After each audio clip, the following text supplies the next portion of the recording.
Hello, Dave, Hammond Motorsports, Dirt Car USA.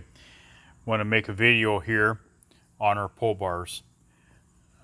Basically, about how to rebuild the pull bars and set everything up.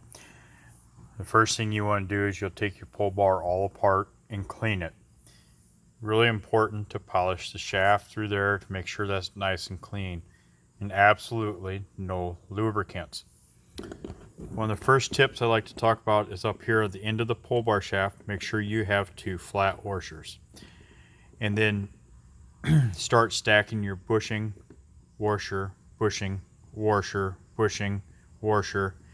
And then we'll end up with a bushing here, our fourth and final. Very important. The stiffer the bushing, to the softer on the acceleration side. And why that is this way this bushing is completely encased, and especially on our older bars that had the big windows up here, it kept that from expanding out and hitting the window and breaking. And I still want to build the stack the same way. On the brake side, we'll do this. We'll put the a bushing, washer, bushing. Again, softer to stiffer. And what you got, this is the brake side, so you can look down there and see the bore down there, the acceleration side down that way. So what we want to do is when you assemble this stack, and that right there is the main IMCA stack, very universal. We can use this in several different modified type of racing. But the next thing I want to do is very important. We're going to come over here and we'll run the adjuster nut down to where there's no in-play in the shaft. Then I like to mark the shaft, mark the nut. Now pay attention.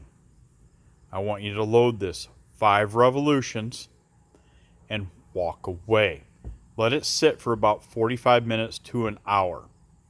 Then all you got to do that is just put a wrench on here, and you can hold that nut, it won't be hard, and spin it down 5 revolutions. Let it sit 45 minutes to an hour, come back this nut off, and then rerun it down till there's no in play. And now, very importantly, turn it 3 revolutions.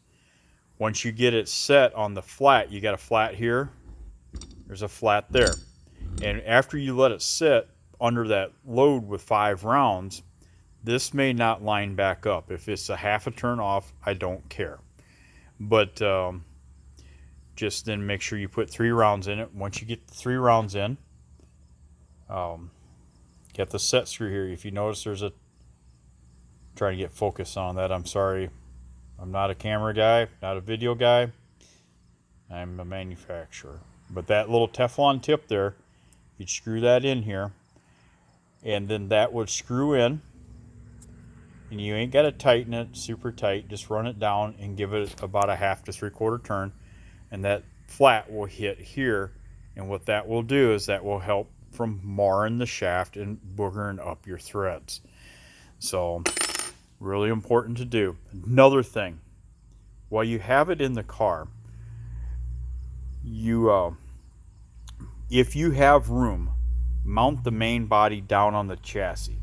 That will help keep from getting the brake side filled with dirt. If you don't have room, then put it in the conventional way. Don't ever put lubricants on there, and when you wash it, take it apart and do it. When you go put your end cap on, which goes here, when you put that on, I want you to use a food grade Never Seas. Don't use that silver stuff and look like the Tin Man. That's bullshit. It looks like hell on you.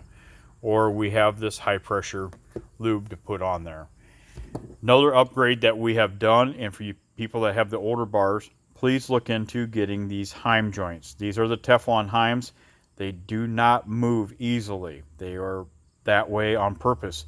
Once you put a load on them, they free up. So very important to do that. I believe that going with this Heim joint and going to the shafts that we make in-house now has really made a difference in our pull bars. So once you get this done, put it in the car and run it. Just keep an eye on, make sure you don't have no slack where this moves up and down. Ignition systems, Very, very key on a pull bar. Make sure you're running like a MSD Digital 6AL box.